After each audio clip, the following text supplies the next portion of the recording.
무슨 얘기냐면 우리는 낙찰을 받고 잔금을 내면 소유권 이전이 됩니다. 그러면 소유는 여러분이 하신 거예요. 사용, 수익은 좀 다른 문제입니다. 여러분이 소유권을 가졌지만 거기에 점유자가 그대로 있다면 여러분이 들어가 살거나 임대를 놓거나 매매를 하는데 굉장히 불편하거나 불가능할 수도 있습니다. 그래서 사용 수익에 있어서는 잔금을 내 갖고 소유권 이전이 되더라도 명도라는 걸 한 번 더 거쳐야 된다고 말씀을 드렸습니다. 그러면 경매 사이클에서는 명도까지가 여러분들의 마지막 마무리입니다. 그런데 법원이나 채권자 입장은 어떨까요? 여러분이 잔금 내는 건 법원이나 채권자도 기다릴 겁니다. 왜? 나 돈 받아야 되니까. 또는 법원은 돈 나누어 줘야 되니까. 그 다음에 명도는 크게 신경 안 써요. 그건 나랑 이제 끝난 얘기야. 그건 여러분이 할 일이지 채권자가 신경 쓸 일이 아닙니다. 그러면 잔금 내면 끝나냐? 아니죠. 전 뭐가 남았어요? 배당이 남았습니다. 내 돈, 내 원금, 내 이자를 잘 받아야 돼요. 또 법원은 잘 나눠줘야 됩니다.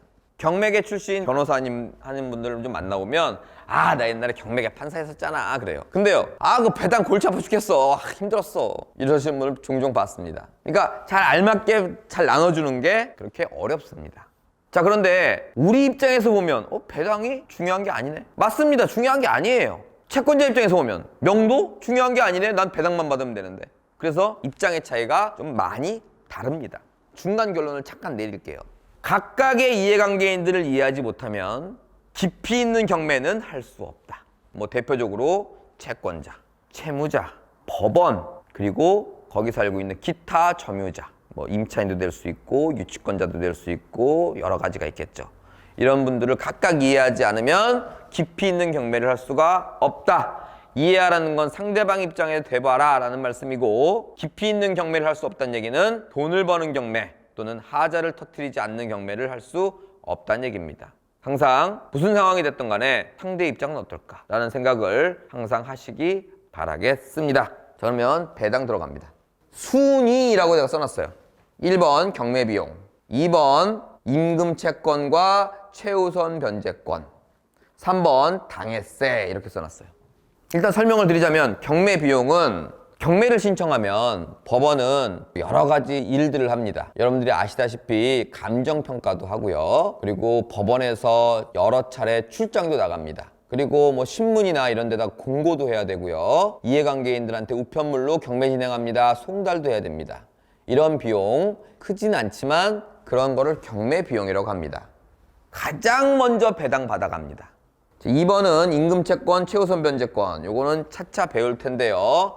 그냥 당해부동산에 살고 있는 소액 임차인 이렇게만 오늘은 표현을 해볼게요. 그리고 밀려있는 임금. 3번은 당해세. 당해세는 그 부동산에 부과된 세금. 다른 부동산에 부과된 세금도 내 부동산에 압류가 걸릴 수 있습니까? 이것도 해소하고 넘어갑니다. 자, 여러분이 집이 하나 있는데요. 돈을 많이 벌어놓고 소득세를 안 냈어요. 그러면 그건 이 집과 관련 있는 세금이에요? 없는 세금이에요? 당연히 집하고 관련이 없는 세금이죠. 집하고 관련되려면 재산세나 종합부동산세 이런 거 해야 될 거 아닙니까? 관련 없죠? 그러면 그 집에 압류 안 들어옵니까? 어떻게든 여러분 재산, 돈 될 만한 건 다 압류 들어오죠? 그건 압류지만 당해세는 아니란 얘기입니다. 자, 부동산이 두 채가 있습니다. 그런데 여기 재산세는 냈는데 여기 재산세를 안 냈어요. 그럼 여기에만 재산세가 압류가 들어옵니까? 여기도 들어옵니까? 여러분들이 갖고 있는 모든 돈 될 만한 건 다 들어온다 그랬잖아. 여기도 들어온다는 얘기예요. 근데 그건 당해세예요? 아니에요? 아니란 얘기입니다. 이거에 재산세를 안 내야 여기에 당해세지, 이거에 재산세를 안 내는 게 여기에 붙은 건 당해세가 아니에요. 제가 지금까지 굉장히 쓸데없는 소리를 하고 있는 겁니다. 왜? 당해세는 인수하는 게 아니잖아. 배당 받아 간다며. 경매 비용은 인수하는 게 아니잖아요. 배당 받아 간다며요. 임금채권 최우선 변제는 배당 받아 간다 그랬지 무조건 먼저 줘야 된다 이런 게 아니죠. 그래서 지금 쓸데없는 설명을 잠깐 드렸습니다. 근데 왜 이 쓸데없는 설명을 잠깐 드리냐? 자꾸 먼저 준다 그러니까 이상하게 세뇌가 돼갖고 당해세는 우리가 줘야 되는 거 아니에요? 최우선 변제는 우리가 줘야 되는 거 아니에요? 자꾸 우리가 준다고 생각해. 낙찰자가. 그게 아니라 낙찰자의 그 경매 낙찰 비용에서 먼저 받아간다. 이거 당분간 이제 질문 안 하셨으면 좋겠어요. 이거 당해세가 얼마인 줄 알아요? 얼마인 줄 알 수 있습니까? 모르겠는데요. 그거 먼저 받아간다며요. 그런데요? 그거 알아야 내가 먼저 주지 얼마인지. 이렇게 자꾸 질문을 해요. 그게 아니라 먼저 받아간다는 얘기지 우리가 먼저 준다는 얘기가 아니다. 위에 걸 잠깐 볼게요. 압류가 뭐라고요? 압류? 확정된 채권? 그렇게 알고 계시지 마시고 나라에서 하는 게 압류다. 보니까 서울특별시 양천구, 서울특별시 양천구청장, 통틀어서 그냥 국가라고 할게요. 국가가 하는 게 압류입니다. 그럼 여기에는 당해세가 있을 수도 있고 없을 수도 있죠. 근데 압류는 금액이 안 나와요. 서울 양천구에서 한 건 분명히 당해세 같은데 얼마인지 너무 궁금한데 이거 왜 궁금하죠? 그 얼마가 됐던 간에 먼저 물어준다, 인수한다가 아니라 먼저 배당받아 간다 이겁니다. 그럼 4번은 뭐냐? 인터넷에 치면 쭉 나오는 얘기인데요. 4번은 그냥 우리는 쉽게 가자 그랬습니다. 오늘 그냥 순서대로 받아간다 라고 일단 이해를 하시면서 하나하나 짚어보도록 하겠습니다. 자, 낙찰이 됐습니다. 6억이 됐다고 할게요. 1등은 이 경매를 진행했던 그 비용이 받아가겠죠. 한 300만 원 할게요. 2등은 이거에 따른 임금 채권이나 또는 최우선 변제 금액입니다. 이건 없었어요. 3등은 당해세입니다. 압류 하나도 없네요. 당해세도 없네요. 혹시 있더라도 먼저 받아가는 거죠. 그리고 이제 순서대로 받아갑니다. 6억에 낙찰됐죠? 근저당 1순위 6억 2천이죠? 받고 끝. 그럼 밑에 이 사람은 어떻게 해요? 몰라. 자꾸 물어보지 마라 안 돼. 결론은 못 받는 거고 뭐 어떻게 해요? 라는 표현은 뭐예요? 여러분들 이거 물어줘야 돼요? 아니라고. 말소된다고요. 없어진다고요.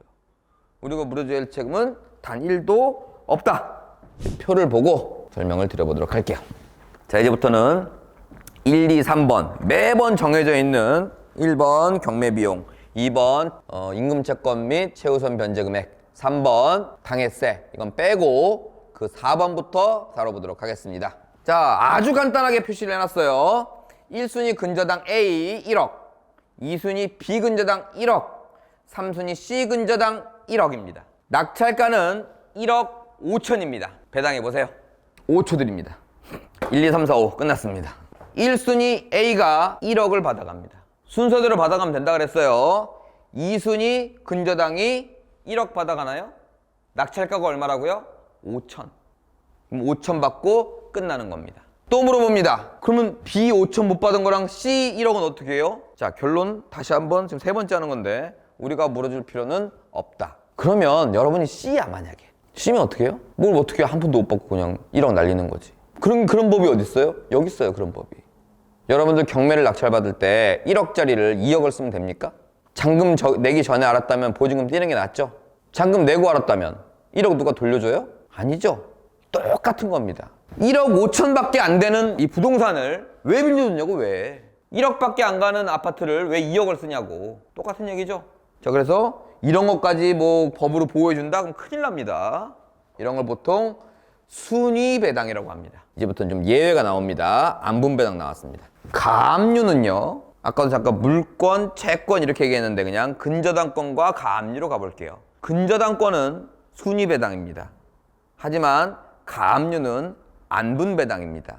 안분배당이라는 뭐냐? 자기 비율만큼 평등하게 받아간다는 얘기입니다. 먼저 들어왔다 그래서 먼저 받아가고 늦게 들어왔다 그래서 늦게 받아가는 게 아니라 그냥 자기 비율만큼 공평하고 평등하게 받아가는 것이다. 자, 그래서 생활 상식 좀 알려드릴게요. 내 부동산이 1억이에요. 여러분이 받을 돈이 5천이야. 그러면 1억짜리 부동산에 근저당권 해놓으면 5천 너무너무 안전하죠. 아무 문제가 없어요. 아주 강이니까 극단적으로 낙찰가가 1억이야. 그럼 근저당권 해놓으면 아무 문제가 없습니다. 그런데 차용증을 써주고 빌렸어요 제가. 그러면 근저당권 같은 걸 할 수 없으니까 이런 가압류를 합니다. 아직 확정되지 않은 채권. 1억이니까 문제 없잖아요. 아니요. 제가 좀 전에 뭐라 그랬죠? 안분배당한다. 순위와 관계없이 공평하고 평등하게 배당한다. 이럽니다. 5천 갚기 싫어 죽겠는데. 내가 그렇게 생각했어. 나쁜 놈이야. 안 갚고 싶어. 어떻게 안 갚지? 그래서 찾아갔어. 우리 학원이라고 하면 안 되겠다. 하여튼 어떤 전문가를 찾아갔어. 그랬더니만 안 갚는 방법은 없지만 좀 어떻게 해볼까요? 하더니만 여기에 이런 거를 5억 10분의 1이죠? 10분의 9 갖고 10분의 1 이런 식으로 나눠 갖는다는 얘기입니다. 이게 더 커지면 또 있으면 얘는 받는 금액이 점점 더 줄어드는 거예요. 공평하게 받으니까. 그래서 가압류는 답이 아니에요. 가압류를 걸으면 빨리 판결받아서 경매에 넣어야 됩니다. 이렇게 되면 뭐예요? 가짜가 빠진 본압류가 되다 보니까 이때부터는 다 받습니다. 근데 이것과 이것의 중간에 왕창 들어왔다 그러면 조금의 돈이라든가 아니면 일부 못 받겠죠. 그런 부분이 있다 보니까 돈을 빌려주는 입장에서는 가압류 같은 것들은 굉장히 불안한 겁니다. 자, 그래서 바로 안분배당을 해보겠습니다. 자, 1순위 A 가압류 1억, 2순위 B 가압류 1억, 3순위 C 가압류 1억입니다. 이렇게 쉬운 문제가 어딨어.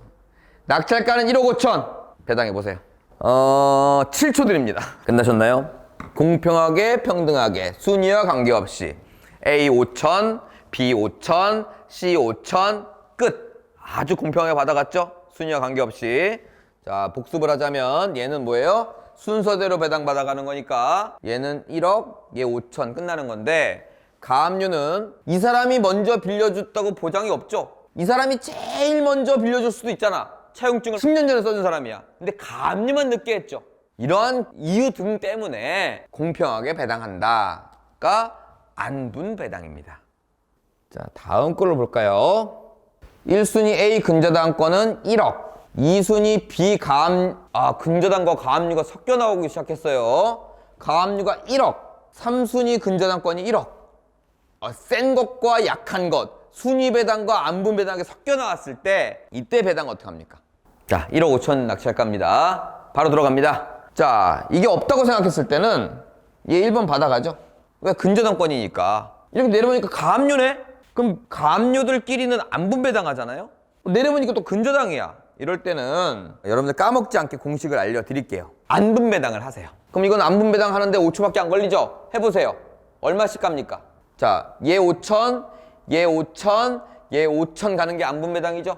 그런데 안분 배당을 하고 나니까 얘는 뭐다? 근저당권이다.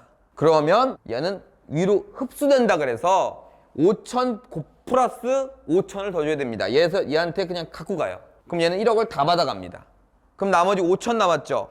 그럼 이렇게 보니까 가압류와 근저당이에요. 뭐가 더 빨라요? 가압류가 더 빠르죠?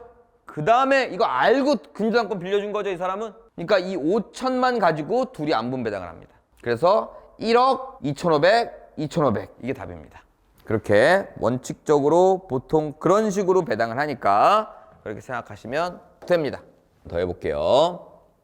1순위 A 가압류 1억, 2순위 B 근저당 1억, 3순위 C 가압류 1억입니다.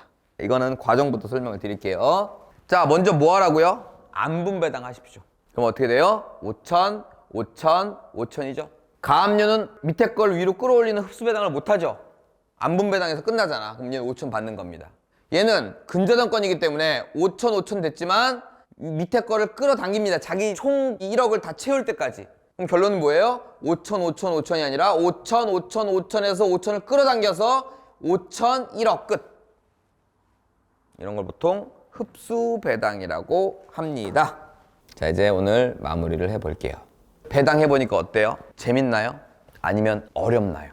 아니면 쉬운가요? 저한테 질문을 많이 갖고 오는 게 배당도 있습니다. 부원장님, 이거 배당이 어떻게 되는 겁니까? 부원장님, 이거 배당을 봐도 이해가 되지 않습니다. 부원장님, 이 배당을 내가 이렇게 해봤는데 이게 맞나요? 제가 이렇게 물어봅니다. 이거 알아서 어디다 쓰게요? 이렇게 물어봐요. 그러면 대부분 가만히 있거나 그냥 알고 싶대. 공부하다 보니까 알고 싶어서요. 그냥요. 우리가 경매를 공부하는 목적이 뭡니까? 여러분들 경매에게 판사 되고 싶으십니까? 아니면 여러분들 지금 돈을 못 받아서 받아야 될 상황이에요? 그런 거라면 이해가 갑니다. 그리고 그렇지 않더라도 저한테 갖고 와서 이거 배당이 어떻게 하는 거예요? 그러면 가르쳐 줘요, 제가. 그런데 이거 어디다 쓰시게요? 그럼 대부분 이러이러한 상황에서 제가 돈을 벌기 위해서, 이러한 상황에서 내가 하자를 막기 위해서, 이런 얘기가 아니라 목적이 없다는 얘기입니다. 그냥요가 제일 많고요. 알아두려고요. 공부하면 좋잖아요. 이런 겁니다. 공부 백날 해보십시오. 안 써먹으면 잊어먹습니다. 근데 입찰자는 뭐예요? 써먹을 일이 없죠. 없기 때문에 잊어먹게 되는 거고, 공부를 해도. 그래서 항상 누누이 말하는 게 우린 돈을 벌기 위해서 공부하는 겁니다. 권리 분석을 끝내주게 잘한다? 뭐 배당을 내가 엄청 잘한다? 이런 게 중요한 게 아닙니다. 그래서 오늘 뭘 했어요? 1시간 내내 쓸데없는 거 배운 겁니다. 일단 죄송합니다. 자, 여러분들 지금 제 강의를 듣고 있는 여러분들 열심히 하실 겁니까? 꾸준히 하실 거예요? 단순히 경매 하나 받는 게 목적이라면 아무짝에도 쓸모없는 교육이었습니다, 오늘은. 자, 그러나 아무짝에도 쓸모없는 교육을 이런 게 바로 쓸모없는 교육입니다 라고 보여드리려고 한 게 아닙니다. 바로 여러분들이 열심히, 꾸준히 두 개의 비중을 두자면 열심히보다는 꾸준히 오래 하자, 오래 같이 가자, 이 비중이 높으신 분들은 알아두셔야 됩니다. 강의 초반에 뭐라 그랬습니까? 각각의 이해관계인을 이해하지 못하면 깊이 있는 경매를 할 수가 없다. 이해관계인들 채권자 채무자 뭐 이렇게 얘기했고요. 깊이 있는 경매는 뭐라 그랬어요? 돈을 버는 경매, 하자 없는 경매. 자, 그러면 꾸준히 하는데 이게 뭐가 도움이 되냐? 여러분들은 이제 이런 마인드부터 시작해서 이제 뭐 상가를 사는 법, 아파트 반값에 사는 법, 토지를 사서 대박 내는 법, 특수물건 해결하는 법, 그리고 NPL까지 싹 공부하셔야 됩니다. NPL은 뭡니까? 채권자 입장에서 그 채권을 어떻게 배당받아가는지 알아야겠죠? 그렇게 꾸준히 공부하실 분이 있다면, 그리고 각각의 이해관계를 내가 이해해서 진짜 깊이 있는 경매를 해봐야 되겠다라는 분이 있다면 필요한 강의였습니다. 오늘 권리분석과 배당 마치도록 하겠습니다. 감사합니다. 수고하셨습니다.